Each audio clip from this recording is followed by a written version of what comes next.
Bab 1801, ada yang aneh, ada masalah, ada harta karun. Benua Banteng Surgawi adalah bagian dari benua timur, tanah milik para dewa. Itu adalah daerah terpencil yang dipenuhi pegunungan. Jika dilihat dari atas, sebagian besar benua Banteng Surgawi dipenuhi dengan pegunungan. Rumor mengatakan bahwa pada tahun-tahun awal, benua Banteng Surgawi adalah binatang surgawi ganas yang dibunuh oleh leluhur surgawi dan kemudian ditempatkan di sini. Bahkan ada lebih banyak rumor yang mengatakan bahwa 72 benua sebenarnya memiliki 72 segel untuk menekan 72 makhluk luar angkasa yang ganas. Bahkan 36 negara bagian kuno memiliki legenda serupa. Namun karena sudah terlalu lama, tidak ada yang tahu apakah itu benar atau tidak. Mungkin hanya orang-orang seperti 9 Matahari dan keluarga kerajaan dari 2 ras yang mengetahuinya. Bagi pembudidaya lain, ini tidak relevan, dan mereka tidak dapat merasakan keberadaan binatang buas itu. Rumor tentang benua Banteng Surgawi berasal dari zaman kuno. Alasan mengapa terdapat begitu banyak gunung adalah karena setiap gunung dibentuk oleh tulang binatang buas itu. Di benua Banteng Surgawi, ada 2 sekte terkenal. Sekte Guiyi dan Sekte Jiwa Agung. Kedua sekte ini sangat besar dan merupakan bagian dari 9 sekte dan 13 faksi di benua timur. Kedua sekte ini memiliki jumlah murid yang banyak, namun karena benua Banteng Surgawi sama dengan puluhan dunia gua, jarang sekali mereka bertemu satu sama lain, jadi tidak banyak gesekan di antara mereka.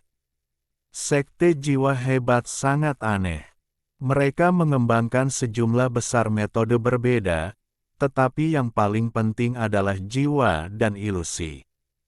Fan Sanmeng adalah murid dari Sekte Jiwa Agung, dan berbagai mantra ilusinya menunjukkan kekuatan Sekte Jiwa Agung. Rumor mengatakan bahwa ada 9 lapisan mantra ilusi dari Sekte Jiwa Agung, dan pada akhirnya, mereka akan mengubah ilusi menjadi kenyataan.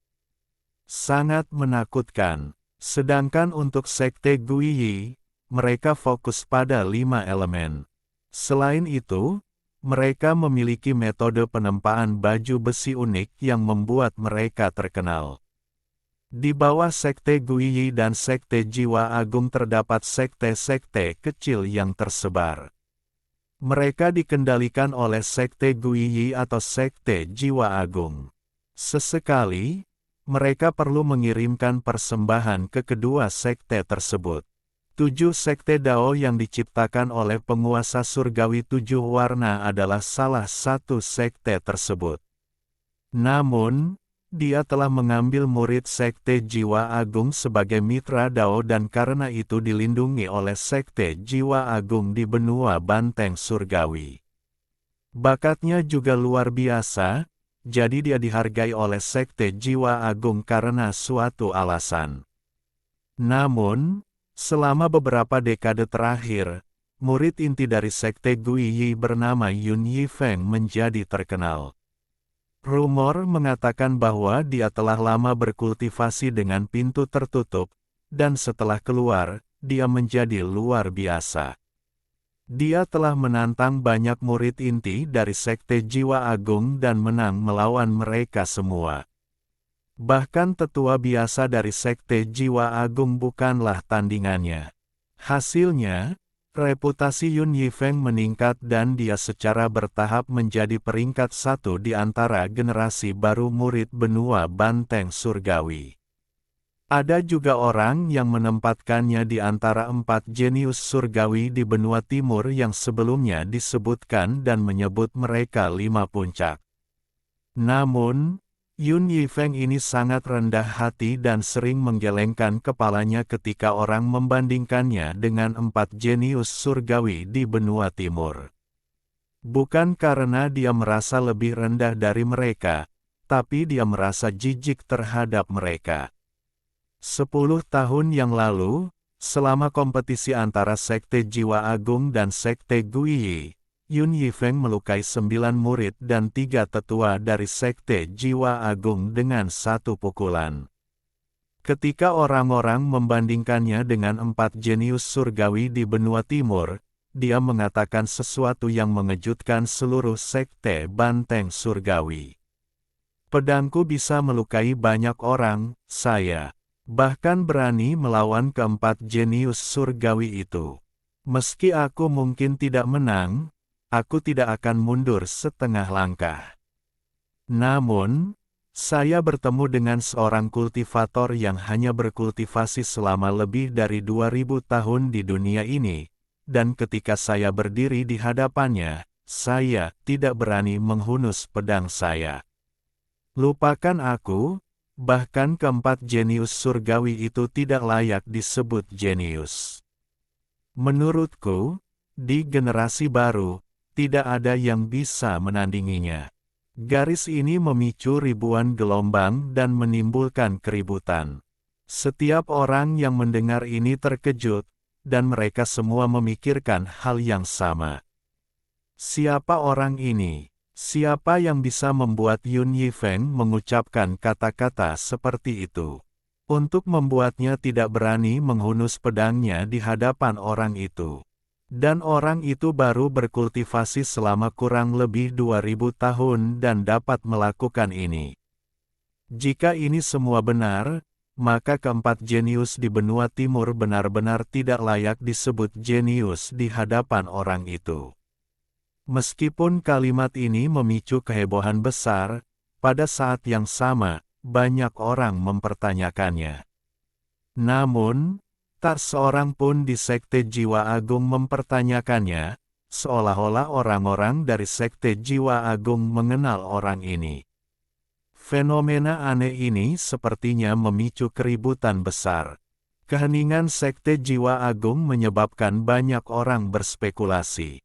Siapa orang ini? Dia bisa membuat Yun Yifeng tidak berani menghunus pedangnya. Dia bisa membuat keempat orang jenius itu tidak layak disebut jenius. Dia bisa membuat Sekte Jiwa Agung tidak berani membantahnya.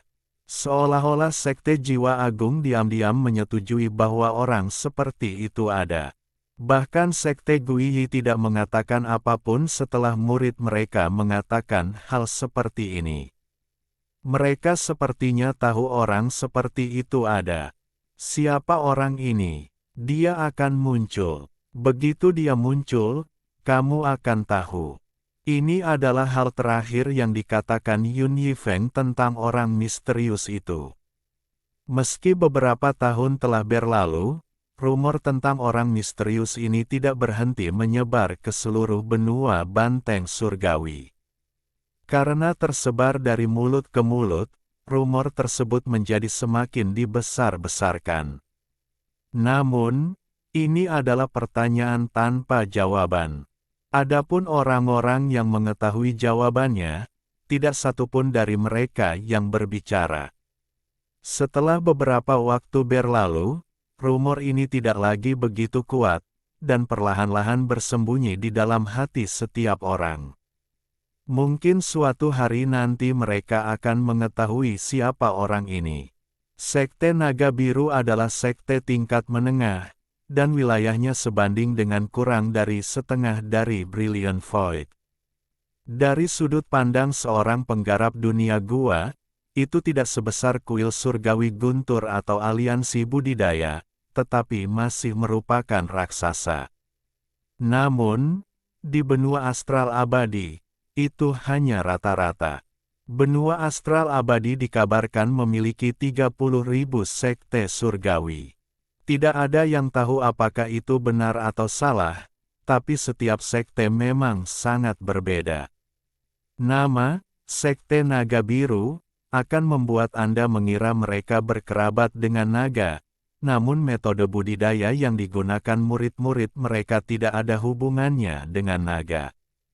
Murid-murid Sekte Naga Biru semuanya pandai membuat boneka untuk membantu mereka dalam pertempuran. Para murid sering kali perlu memperbaiki boneka kehidupan mereka terlebih dahulu sebelum mereka bisa pergi keluar. Adapun bonekanya, mereka juga memiliki peringkat dan kekuatan yang berbeda. Selain menggunakan kayu atau mekanik khusus, mayat binatang atau penggarap juga bisa disuling menjadi boneka. Boneka tidaklah begitu misterius. Para penggarap sekte lain semua tahu sedikit tentang mereka. Namun, mantra boneka sekte naga biru memiliki kekhasan tersendiri. Itu akan mengubah tubuh seseorang menjadi boneka untuk mencapai keabadian. Rumor mengatakan bahwa orang pertama yang mencapai tahap Void Tribulan di sekte naga biru, Tetua Agung Duking, adalah orang yang terbuat dari kayu. Biasanya, dia terlihat seperti orang normal, tapi begitu dia menggunakan mantra, orang bisa melihat tubuh kayunya. Di benua banteng surgawi, sekte naga biru memiliki nama yang kejam. Para murid dan bahkan tetua akan menggunakan berbagai cara untuk mendapatkan apa yang mereka inginkan, termasuk membunuh orang lain demi harta karun.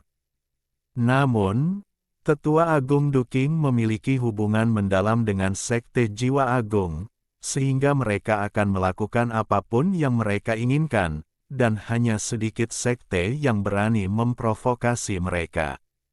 Sekte Naga Biru juga dengan hati-hati memilih orang dan sekte yang mereka targetkan. Jika targetnya tidak terprovokasi, mereka akan menghindarinya. Target utama mereka adalah orang-orang dari benua lain. Jika seorang kultivator dari benua lain lewat, itu adalah target terbaik mereka. Sepanjang tahun, sebagian besar murid berada di luar, mengembara, mencari informasi untuk dikirim ke sekte. Jika mereka menghadapi musuh yang sulit dihadapi, mereka seringkali memanggil lebih banyak orang untuk menyerang secara berkelompok. Kang Ren adalah murid generasi ketiga dari Sekte Naga Biru. Dia licik dan kejam dan sangat terkenal di kalangan generasi ketiga. Dia juga cukup dihargai oleh sekte tersebut. Dia memiliki mata yang tajam dan seringkali dapat mengetahui secara sekilas apakah seseorang dapat terprovokasi, sehingga menghindari sekte tersebut mendapat masalah. Dia adalah pria yang tampan, sehingga sulit untuk membayangkan bahwa dia adalah orang yang kejam. Bahkan beberapa murid generasi kedua tidak mau memprovokasi dia. Pada hari ini, Kang Ren sedang terbang melintasi langit. Dia pergi ke perbatasan benua banteng surgawi untuk melihat apakah dia dapat menemukan orang asing yang lewat. Saat dia terbang, tiba-tiba ada perubahan jarak. Dia melihat celah muncul di sana, dan dengan kilatan cahaya hantu, sesosok tubuh terjatuh. Sosok itu tampak membawa peti mati saat terjatuh di kejauhan. Semua ini terjadi dalam sekejap. Saat sosok itu jatuh, celah di langit menghilang seolah tidak pernah muncul. Perubahan mendadak ini mengejutkan Kang Ren, dan dia mengusap matanya. Dia belum pernah menemui hal seperti itu sebelumnya. Dia melihat di mana celah itu berada dan merasa seperti sedang berhalusinasi. Namun, dia segera menjadi bersemangat dan matanya bersinar terang. Dia menyerbu ke arah tempat sosok yang membawa peti mati itu jatuh. Ada yang aneh, ada masalah, ada harta karun. Jantung Kang Ren berdebar kencang. Sekte Naga Biru didirikan oleh Duking, dan ini adalah kalimat pertama dari peraturan sekte tersebut. Selama bertahun-tahun, kalimat ini telah dihafal oleh setiap murid Sekte Naga Biru.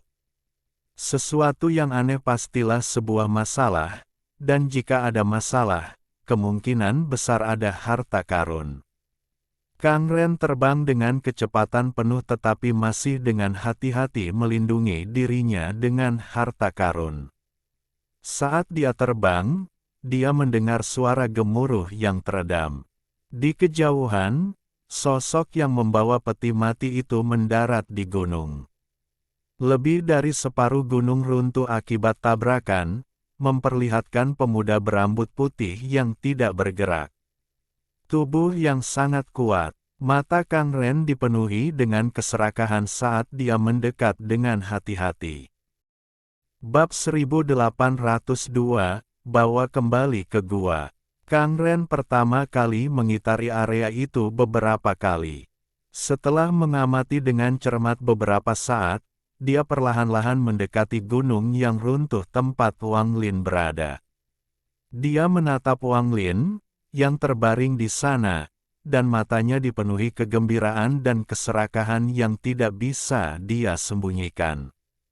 Tubuh yang sangat kuat. Ini sangat jarang terjadi pada orang yang bukan berasal dari negara kuno.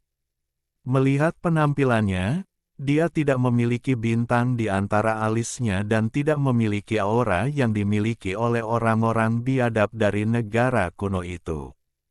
Orang ini seharusnya bukan seorang kultivator negara kuno. Bagi seorang kultivator yang memiliki tubuh yang begitu kuat, saya bertanya-tanya bagaimana dia bisa melakukannya. Kang Ren menjilat bibirnya dan jantungnya mulai berdetak lebih cepat. Dia merasa kesempatannya telah tiba, ini adalah kekayaan yang diberikan kepadanya oleh surga. Dia tidak menyangka benda seperti itu akan jatuh di hadapannya saat dia baru saja terbang melintasi langit. Aura orang ini telah hilang semua dan dia dalam kondisi setengah mati, sempurna untuk saya sempurnakan menjadi boneka. Dengan boneka ini, aku bisa menyapu seluruh murid generasi kedua di Sekte Naga Biru.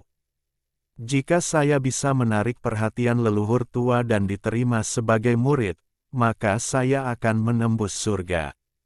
Saat Kang Ren memikirkan hal ini, dia menjadi lebih bersemangat. Meski bersemangat, dia tidak lupa untuk berhati-hati. Dia berhenti beberapa ratus kaki dari Wang Lin dan bahkan bersiap melarikan diri untuk memanggil sekte jika keadaan menjadi buruk.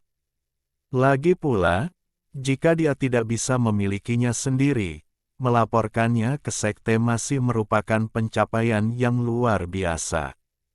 Tangan kanannya membentuk segel dan celah muncul di pergelangan tangannya, tapi celah itu menghilang dengan cepat. Sebuah batu giok berwarna tinta muncul dan aura kekerasan dengan cepat menyebar darinya.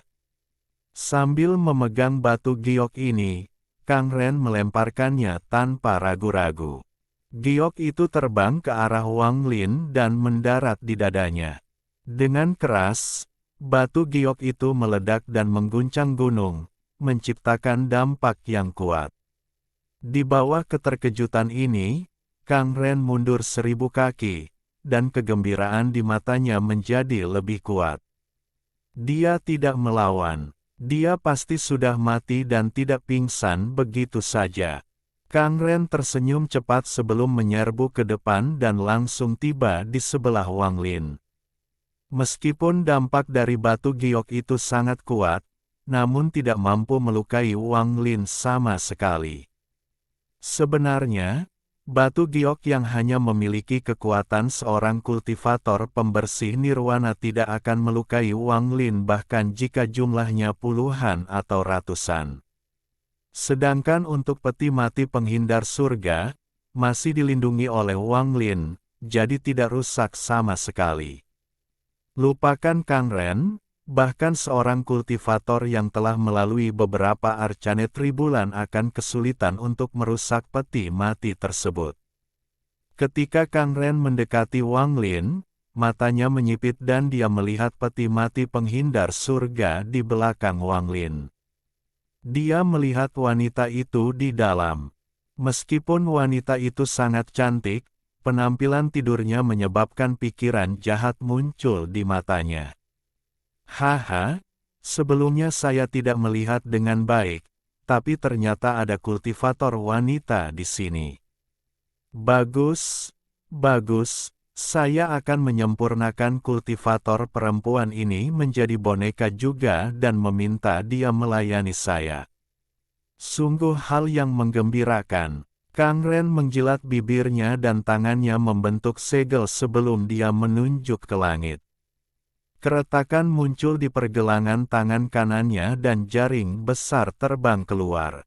Itu menjebak Wang Lin dan peti mati di punggungnya. Lalu Kang Ren melambaikan lengan bajunya dan dia dikelilingi oleh angin hitam. Dia mengira dia telah memperoleh kekayaan besar dan terbang ke kejauhan. Saya yakin mendapat banyak uang hari ini.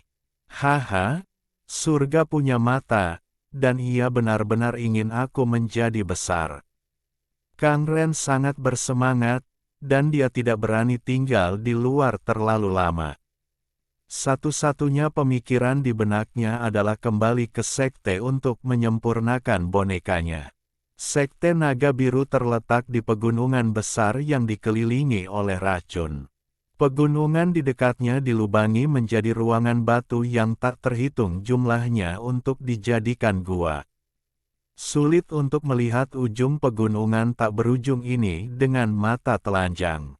Ada hampir 50.000 murid Sekte Naga Biru, tetapi sebagian besar berkultivasi di luar atau di pintu tertutup. Selain pertemuan tahunan, jarang sekali bertemu satu sama lain.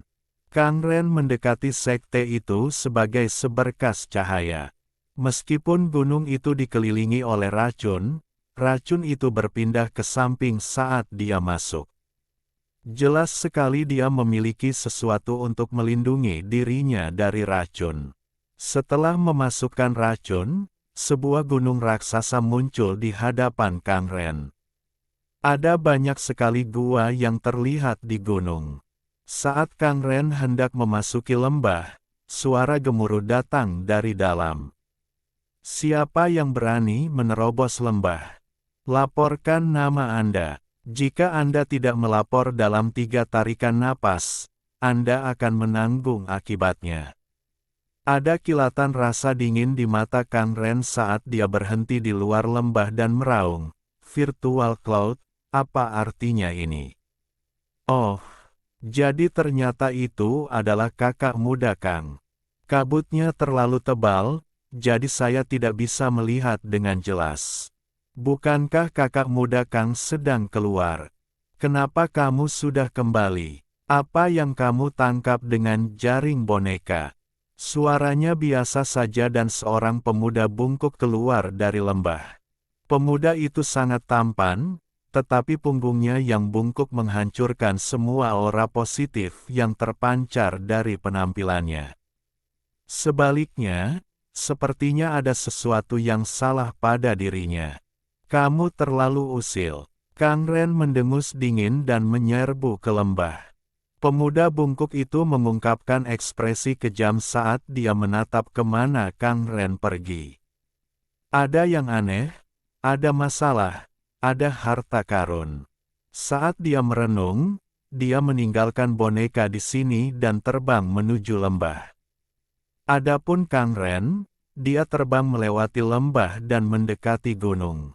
Dia langsung memasuki salah satu gua dan melambaikan tangan kirinya. Pintu gua perlahan-lahan tertutup dan formasi diaktifkan untuk membuat pintu itu menjadi sangat kuat. Dia masih belum yakin, jadi dia melambaikan tangannya dan 9 boneka dari berbagai usia muncul menjaga pintu. Pada saat yang sama, 2 orang kayu berwarna gelap muncul di dalam gua. Saat Kang Ren berjalan keluar, kedua pria yang terbuat dari kayu itu memperlihatkan cahaya hantu di mata mereka. Kang Ren bahkan tidak melihat ke arah mereka saat dia berjalan melewati mereka. Dia tiba di kedalaman gua. Ada mutiara malam di sini yang mengeluarkan cahaya lembut yang menerangi gua dengan tenang. Namun cahayanya tidak terlalu kuat sehingga membuat gua terasa gelap. Ada formasi selebar sekitar 100 kaki yang mengeluarkan semburan aura ungu di bawah cahaya mutiara malam. Aura ini membuat formasinya terlihat sangat aneh. Di samping formasi, Kang Ren melambaikan tangan kanannya. Wang Lin, yang dibawa olehnya, mendarat di dalam formasi.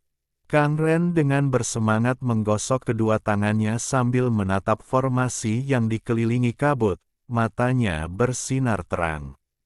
Saya harus memperbaikinya secepat mungkin. Virtual Cloud itu sangat kejam. Begitu dia mengetahui bahwa saya telah membawa boneka kembali, dia akan memikirkan beberapa rencana. Kang Ren melambaikan tangan kanannya dan sebagian bahan yang digunakan oleh Sekte Naga Biru untuk memurnikan boneka terbang menuju formasi. Pada saat yang sama, tangan kirinya membentuk segel dan menekannya pada formasi. Formasi itu bergemuruh dan mulai aktif. Kabut tersebut membentuk pusaran. Kemudian sumber api ditarik dari tanah di bawah formasi tersebut, menyebabkan gua tersebut terisi panas. Gelombang panas mendarat di tubuh Kang Ren dan langsung menyebabkan keringat muncul di dahinya. Setiap kali saya menyempurnakan boneka, saya perlu menggunakan api tanah yang terlalu panas. Hanya pembangkit tenaga listrik dengan esensi api yang tidak dapat terpengaruh oleh api bumi, mereka bahkan dapat menggunakannya untuk bercocok tanam. Saya tidak tahu kapan saya akan menjadi seorang kultivator yang kuat juga, mata Kang Ren dipenuhi kerinduan. Dia mempercepat ekstraksi api bumi dan mulai memurnikan. Dia terus melemparkan material ke dalam formasi, dan ekspresinya sangat bersemangat. Tidak peduli siapa kamu dulu, sekarang kamu berada di tanganku, kamu akan menjadi bonekaku. Aku akan menyempurnakanmu. Aku pasti akan menyempurnakanmu. Ketika formasi diaktifkan, di luar gua, pemuda bungkuk itu dengan hormat berdiri di puncak gunung lain, dan di hadapannya ada seorang lelaki tua berambut putih. Wajah lelaki tua ini berwarna hitam keunguan, sangat kontras dengan rambut putihnya. Aura seorang kultivator Nirvana Void tahap awal menyebar dari tubuhnya. Kamu berani mengganggu budidaya pintu tertutup orang tua ini karena masalah sepele seperti itu. Bahkan jika kamu memiliki dendam pribadi terhadap Kang Ren, saat lelaki tua itu berbicara, matanya bersinar dan tatapannya menembus gua tempat Kang Ren berada. Dia merasakan formasi yang digunakan untuk menghaluskan boneka bergemuruh. Pemuda bungkuk itu berlutut di sana dan berbisik, "Guru, ada yang aneh dengan boneka yang dibawanya kembali." Kang Ren jarang sekali terburu-buru. Aku kenal dia dari kecil, pasti ada masalah. Boneka itu pasti harta karun. Saya harap guru dapat mencurinya dan memberikannya kepada murid. Orang tua itu masih melihat ke kejauhan dan setelah sekian lama, pupil matanya menyusut dan dia berdiri. Melihat lelaki tua itu berdiri, pemuda bungkuk itu memperlihatkan ekspresi gembira. Untuk mengeluarkan begitu banyak api, memang ada masalah, lupakan saja, ikuti saya untuk melihat boneka jenis apa yang dia sempurnakan. Orang tua itu melambaikan lengan bajunya dan berjalan keluar gua. Pemuda bungkuk itu dengan cepat mengikuti sambil nyaris tidak bisa menahan kegembiraannya. Adapun Kang Ren, dia basah kuyup oleh keringat, tapi dia bahkan lebih bersemangat. Dia tidak lagi duduk tetapi berjalan mengelilingi formasi. Dia terus memasang segel dan memasukkan berbagai bahan. Kegembiraan di matanya menjadi semakin kuat. Saya telah menggunakan semua materi saya. Begitu saya berhasil menyempurnakan boneka ini, haha. Kang Ren telah melupakan segalanya dan bergerak lebih cepat. Wang Lin terbaring di dalam kabut dan dikelilingi oleh api seolah-olah sedang terbakar. Namun, Api di sekujur tubuhnya tidak membakarnya sama sekali. Mereka tampak bersemangat dan terus memasuki tubuhnya. Tepat pada saat ini, Wang Lin tiba-tiba membuka matanya. Saat dia membuka matanya, tato tinta yang dibentuk oleh Raja Nyamuk di lengan kanannya juga membuka matanya. Mata Raja Nyamuk dipenuhi dengan tatapan yang sangat dingin. Bab 1803, Api Bumi Berubah. Ini akan menjadi pertama kalinya Wang Lin membuka matanya pada benua astral abadi sebelum dia mengguncang seluruh benua. Ini adalah pertama kalinya dia melihat benua astral abadi dengan matanya sendiri. Ini adalah pertama kalinya dia merasakan sendiri aura benua astral abadi. Ketika Wang Lin terbangun, dia memeriksa peti mati surga di belakangnya. Setelah dia memastikan tidak ada yang salah, dia memeriksa api bumi di sekitarnya. Bagaimana api bumi bisa membakar Wang Lin, berani membakarnya? Api bumi yang telah diekstraksi sungguh tidak signifikan. Dia memiliki esensi api, jadi api bumi tidak hanya membahayakan dirinya, tetapi juga mempercepat kebangkitannya. Juga, karena api bumi ini berasal dari benua astral abadi, perubahan mengejutkan terjadi ketika api tersebut bergabung dengan esensi api Wang Lin dari dunia gua. Perubahan ini adalah sesuatu yang belum pernah terjadi di benua astral abadi sebelumnya. Ini adalah pertarungan antara esensi api asing dan esensi api dari benua astral abadi itu sendiri. Jika esensi api dari benua astral abadi menang, maka esensi api Wang Lin akan dilahap dan menjadi bagian dari benua astral abadi. Jika itu terjadi, tingkat kultivasi Wang Lin tidak akan berubah dan dia masih memiliki esensi apinya. Namun, dia tidak akan menjadi penguasa semua api di dunia, karena api itu akan menjadi milik benua astral abadi. Tetapi jika Wang Lin menang, maka esensi apinya akan berada di atas benua astral abadi. Dia akan menjadi kaisar api yang sesungguhnya. Wang Lin melihat kabut di atas. Dia bisa merasakan seorang kultivator lemah berjalan di sekelilingnya, terus-menerus melemparkan segel dan barang-barang yang belum pernah dia lihat sebelumnya. Item ini mempercepat api dan juga membantu fungsi formasi di bawahnya. Kekuatan aneh datang dari formasi tersebut, ingin memasuki tubuhnya untuk melakukan serangkaian perubahan. Meskipun Wang Lin dalam keadaan koma dan tidak tahu apa yang terjadi, dengan kebijaksanaannya, dia langsung membuat tebakan kasar. Saat aku tidak sadarkan diri, aku dibawa ke sini oleh orang ini untuk dimurnikan. Dari tampilan formasinya, sepertinya ada hubungannya dengan boneka. Apakah dia mencoba memurnikanku menjadi boneka? Mata Wang Lin. Di dunia gua, tidak ada yang berani mencoba memurnikannya menjadi boneka. Bahkan orang-orang seperti penguasa pun tidak, dan takut padanya. Wang Lin tidak menganggap formasi itu layak pada masanya. Meskipun ada beberapa misteri di dalamnya, sekarang bukan waktunya untuk mempelajarinya. Wang Lin menganggap api bumi di sini lebih menarik. Dia mengabaikan Kang Ren, yang masih bersemangat menyempurnakan dan tidak menyadari bahwa Wang Lin telah bangun. Perasaan ilahi Wang Lin menyebar langsung ke bawah tanah. Dia ingin melihat dari mana datangnya api bumi ini. Bagaimana api benua astral abadi dibandingkan dengan apinya sendiri. Saat perasaan ilahi menyebar, mata Wang Lin mengungkapkan cahaya aneh. Dia melihat bahwa di bawah pegunungan sekitar puluhan ribu kilometer ada kumpulan urat api. Pegunungan ini terletak di atas cabang urat api bumi. Cabangnya terlihat besar, tapi sebenarnya sangat tipis. Itu terhubung ke sumber utama yang mengarah ke hal yang tidak diketahui. Perasaan ilahi Wang Lin menyebar sekali lagi, dan dia terkejut menemukan jaringan api bumi yang kompleks di bawah. Semakin rendah dia pergi, semakin panas apinya.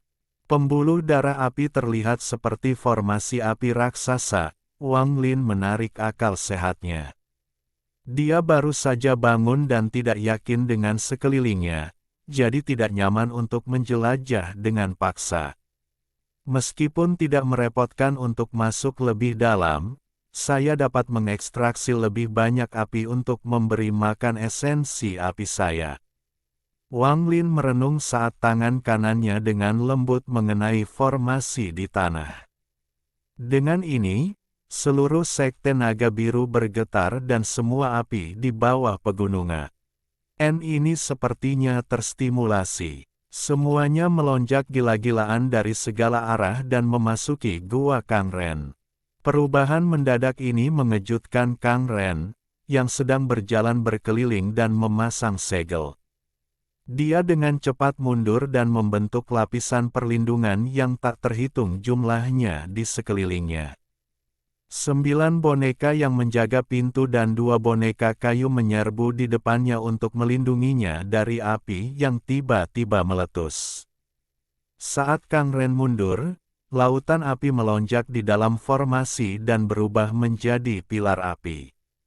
Itu membakar semua kabut dan menghalangi semua pandangan saat terbakar dengan gila-gilaan. Gua itu jelas tidak dapat menahannya, dan retakan yang tak terhitung jumlahnya muncul, seolah-olah akan runtuh. 9 boneka sebelum Kang Ren terkena api dan langsung meledak. Ada juga 2 boneka kayu itu. Mereka juga roboh tanpa ada kemampuan untuk melawan. Kulit kepala Kang Ren menjadi mati rasa dan matanya dipenuhi keputusasaan. Dia menyaksikan suhu tinggi datang melahapnya seperti mulut kematian. Pada saat ini, seberkas cahaya hantu keluar dari api dan mengelilinginya. Api melewatinya dan tidak melukainya.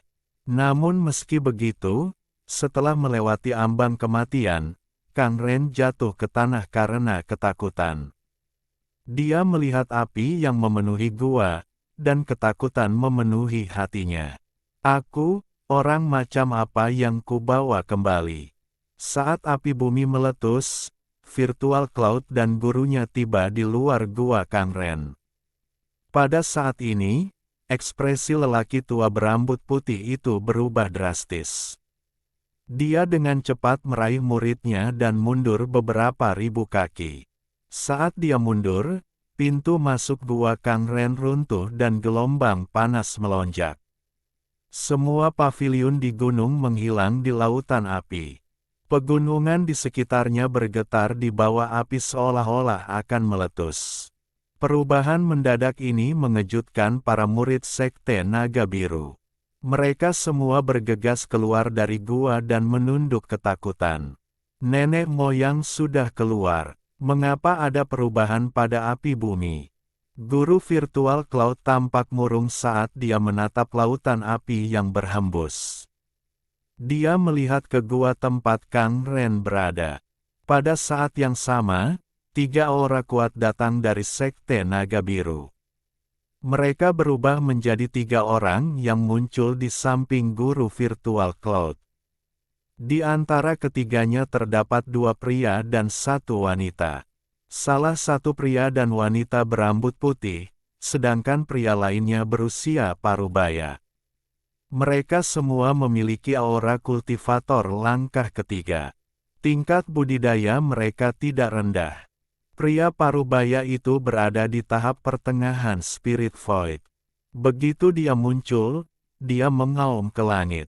Murid dari Sekte Naga Biru, dengarkan perintahku. Api bumi mengalami perubahan setiap 10.000 tahun sekali.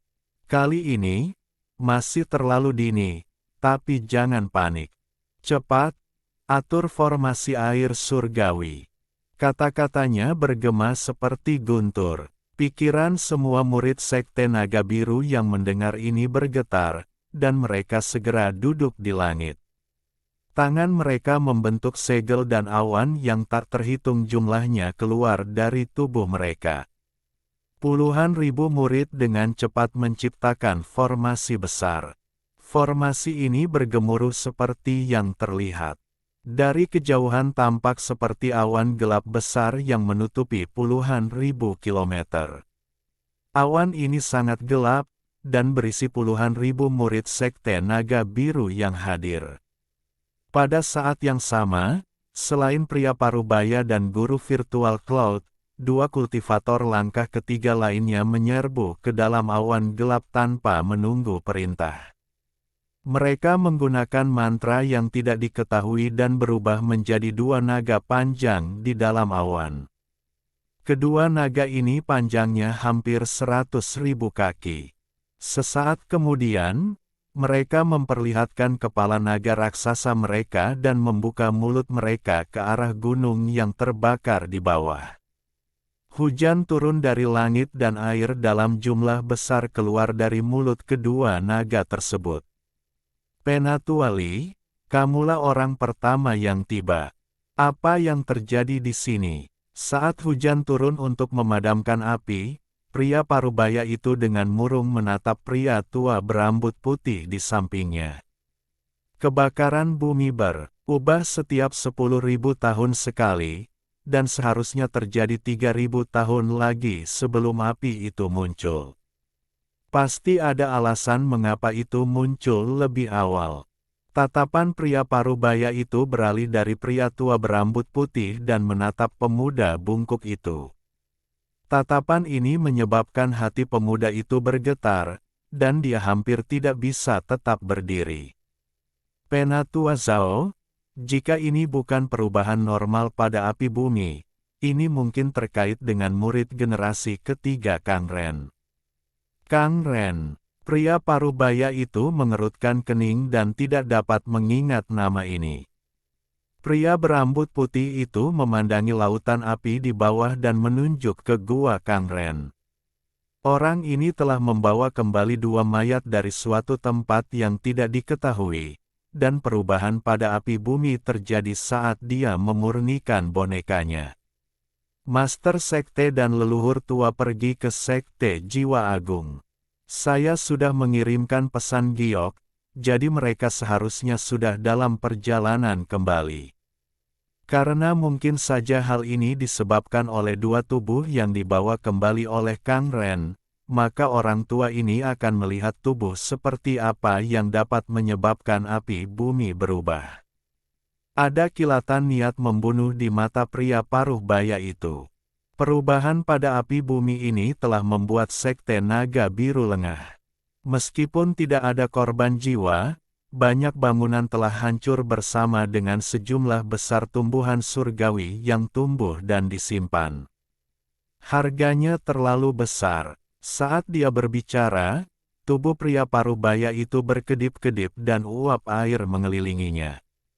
Uap air berubah menjadi gelembung selebar 30 kaki dan dia turun ke gunung yang terbakar menuju tempat gua Kang Ren berada.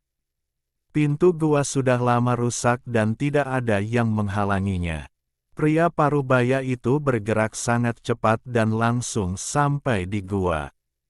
Dia terlihat sangat cepat, tapi sebenarnya dia sangat berhati-hati. Dia merasa masalah ini agak aneh. Namun, dia tidak terlalu memikirkannya, dia sangat bangga dengan kekuatannya. Saat dia memasuki gua, pria Parubaya itu melihat seorang pemuda mengenakan jubah dao dari Sekte Naga Biru. Pemuda itu tampak seperti sedang linglung dan tubuhnya gemetar. Matanya dipenuhi ketakutan yang luar biasa saat dia melihat ke dalam gua, di mana terdapat tiang api. Bab 1804, Pertempuran Pertama di Benua Astral Abadi. Mengikuti pandangan pemuda itu, pria Parubaya itu melihat tiang api di kedalaman gua, dan pupil matanya tiba-tiba menyusut. Dia adalah seseorang yang sudah memiliki esensi, dan dia berada pada tahap akhir dari Spirit Void. Di Sekte Naga Biru, dia berada di atas banyak dan di bawah sedikit. Bahkan di seluruh benua banteng surgawi, dia termasuk yang teratas. Saat dia melihat tiang api, samar-samar dia melihat sosok yang ditutupi api dengan peti mati di punggungnya. Pria parubaya itu merasakan aura yang membuat hatinya bergetar di dalam. Mayat macam apa ini? Ekspresi pria parubaya itu muram saat menatap Kang Ren, yang tertegun karena ketakutan. Dia mendengus dingin dan berjalan menuju api. Dia tahu dia sendiri memiliki tingkat kultivasi yang tinggi, dan dia tidak merasakan aura yang terlalu kuat datang dari orang yang berada di dalam api.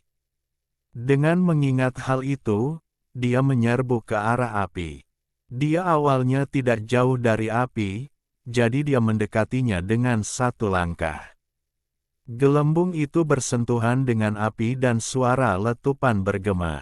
Apinya seakan disingkirkan, memberi celah bagi pria paruh baya itu. Pembudidaya liar mana yang berani bergabung dengan sekte naga biru milikku? Jika aku tidak memurnikanmu menjadi boneka, maka kita akan menjadi lelucon di benua banteng surgawi. Pria parubaya itu mengambil satu langkah lagi dan tubuhnya setengah berada di dalam api. Apinya berkobar, namun tidak memecahkan gelembung di sekujur tubuhnya. Namun, pada saat ini, Wang Lin tiba-tiba membuka matanya dan tatapan dingin melintas. Ekspresi pria parubaya itu berubah saat dia merasakan aura mengerikan muncul dari pria berambut putih di dalam api.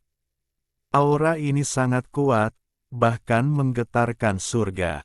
Dibandingkan dengan itu, dia seperti kunang-kunang di samping bulan. Karena ketakutan, langkah kaki pria parubaya itu terhenti. Keluar dari sini. Kata-kata dingin Wang Lin bergema dan dia mengangkat tangan kanannya. Saat dia berbicara, seluruh gua tampak menjadi sedingin es, dan rasa dingin ini menyebar keluar gua. Hujan yang turun sepertinya hampir membeku, dan lautan api meredup seolah-olah akan padam. Pria parubaya merasakan hal ini dengan lebih intens. Tubuhnya terasa dingin dan terdengar suara pecah-pecah dari gelembung di sekelilingnya. Gelembung itu pecah dan pria parubaya itu menjadi pucat saat dia batuk seteguk darah.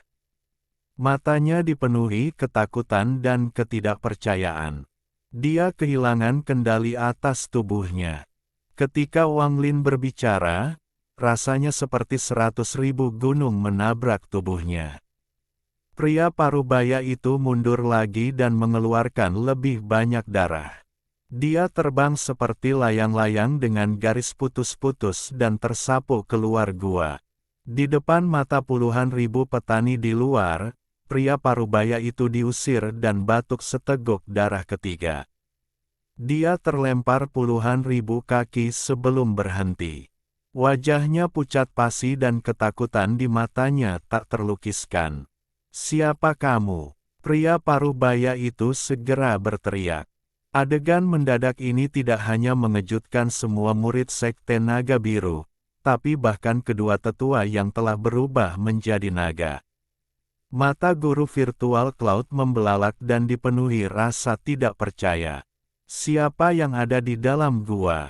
Bahkan penatua Spirit Void tahap akhir Zhao langsung terlempar ke belakang dan terluka parah. Bising. Di tengah keributan ini, suara dingin Wang Lin terdengar dari gua Kang Ren. Saat suara ini muncul, semuanya menjadi sunyi. Bahkan hujan yang turun dari langit seakan berhenti. Tetesan air itu menggantung di udara dan sepertinya tidak bisa jatuh. Melihat bagaimana hujan tidak turun, wajah lelaki tua berambut putih itu dipenuhi ketakutan. Menurut hukum, semuanya membeku, ini berarti dia berada pada tahap Arcane Void atau lebih tinggi. Siapa orang ini? Siapa yang dibawa kembali oleh Kang Ren itu? Orang ini pasti terkenal di benua Banten. Ge surgawi, dia tidak mungkin tidak disebutkan namanya. Di dalam gua, keputusasaan Kang Ren telah mencapai titik ekstrim. Dia melihat Penatua Zhao yang berstatus sangat tinggi dipukul mundur dan kemudian batuk darah hanya dengan satu kata dari api. Dia menyaksikan kebakaran terjadi, dan tahu dia telah menyebabkan bencana besar. Ini, keberuntungan macam apa ini? Itu adalah leluhur. Di dalam api, Wang Lin memejamkan matanya sekali lagi. Ketika api meletus, kesadaran ilahi telah menyapu area tersebut. Tidak ada seorang pun di sini yang layak mendapat perhatiannya. Namun, dia mengerti bahwa ini adalah benua astral abadi dan ada banyak orang kuat di sini. Dia juga mendengar kata-kata di luar. Master sekte dan leluhur lama sekte tersebut sedang keluar dan sedang dalam perjalanan kembali. Area di sini sangat luas, sehingga bahkan para penggarap langkah ketiga pun tidak dapat tiba dalam waktu singkat bahkan jika mereka dapat bergabung dengan dunia. Namun, benua astral abadi berbeda dari dunia gua. Wang Lin telah memperhatikan hal ini ketika dia terbangun. Pada saat ini, api telah mengelilingi tubuhnya dan terus-menerus diserap dan dimurnikan olehnya untuk memberi makan esensi apinya. Setelah merenung sedikit, tangan kanan Wang Lin mengulurkan tangan. Kang Ren yang dijebak oleh Wang Lin segera terbang ke dalam api, dan Wang Lin mencekik tenggorokannya. Tatapan dinginnya menatap Kang Ren. Mata Kang Ren bertemu dengan tatapan Wang Lin, dan pikirannya bergemuruh seolah 100.000 sambaran petir meledak di benaknya. Dia tidak melawan sama sekali, dan matanya dipenuhi ketakutan. Dia menatap Wang Lin dengan putus asa di matanya. Senior kasihanilah. Wang Lin mengabaikan Kang Ren. Perasaan ilahinya keluar dari tangan kanannya dan memasuki pikiran Kang Ren.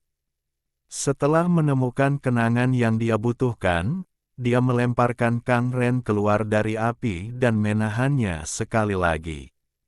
Master Sekte Arcane Void tahap awal dan leluhur Void Tribulan tahap awal, Duking, Wang Lin mengerutkan kening. Arcane Void tahap awal tidak layak disebutkan, tetapi Void Tribulan tahap awal agak sulit. Tidak nyaman membuka ruang penyimpanan saya, karena kemungkinan besar akan terjadi kecelakaan.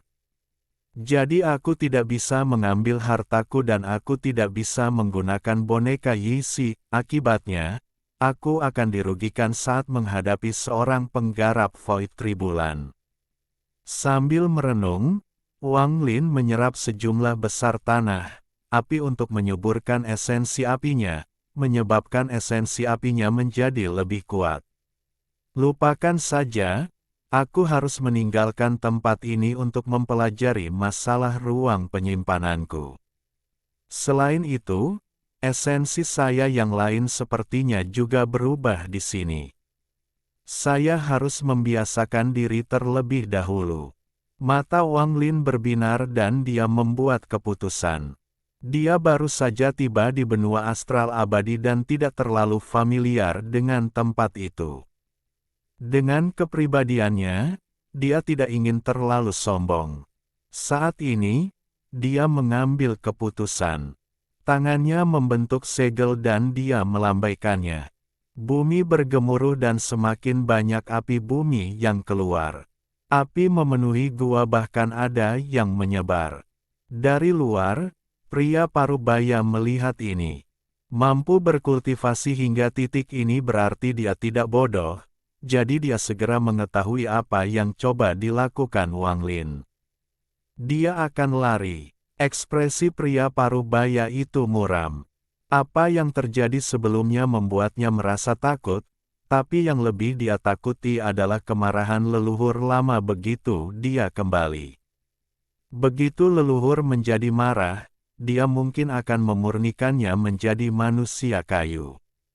Dia pernah melihat leluhur tua melakukan hal seperti ini, dan sekarang hatinya dipenuhi rasa takut terhadap leluhur tua.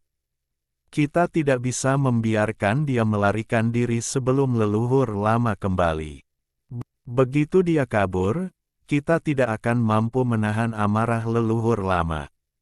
Memikirkan hal ini, pria parubaya itu mengertakkan gigi dan mengeluarkan suara gemuruh. Li Changtian, Sun Mengde, Han Xin, orang ini akan melarikan diri.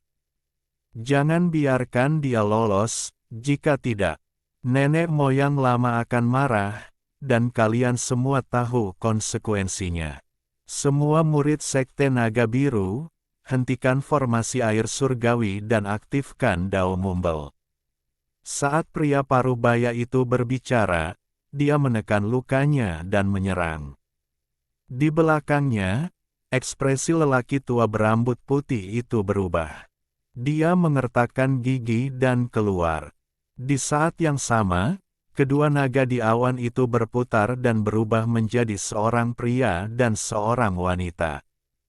Keduanya berpikir tentang betapa menakutkannya leluhur tua itu, dan mereka melancarkan kultivasi penuh mereka saat mereka menyerang gua di bawah.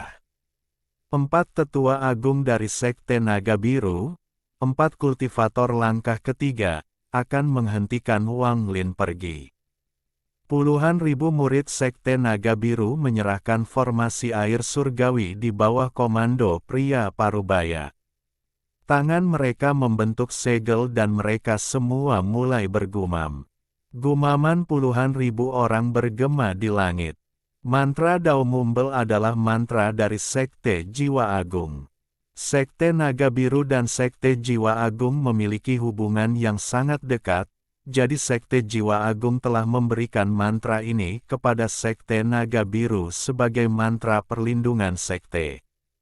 Jika Anda mendengarkan dengan seksama, Anda akan mendengar bahwa puluhan ribu murid ini hanya mengucapkan 2 kata, Dao, dan Jiwa. Dao Sol, Sol Dao, Dao Sol. Suara mereka menyelimuti bumi di bawah dan memasuki gua, mencapai telinga Wang Lin. Hati Wang Lin bergetar dan dia merasakan suatu kekuatan memasuki tubuhnya. Itu meluluhkan niat daunnya dan membelah jiwanya. Perasaan ini langsung membuat Wang Lin merasa kesal. Ada kilatan rasa dingin di mata Wang Lin saat dia mendengus dingin dan mengambil langkah. Dengan langkah ini, dia menggunakan Heartbeat Thunder yang dia pelajari di makam kuno. Suara detak jantung keluar dari tubuhnya dan dengan cepat menyebar, menjadi lebih keras. Itu langsung bertabrakan dengan mantra Dao Mumbel di luar. Pada saat yang sama, saat keempat tetua menyerbu ke dalam gua untuk menutupnya guna mencegahnya pergi, Wang Lin mengangkat tangan kanannya dan meraih ke arah bumi. Dia mengungkapkan ekspresi galak, ekstrak jiwa api bumi.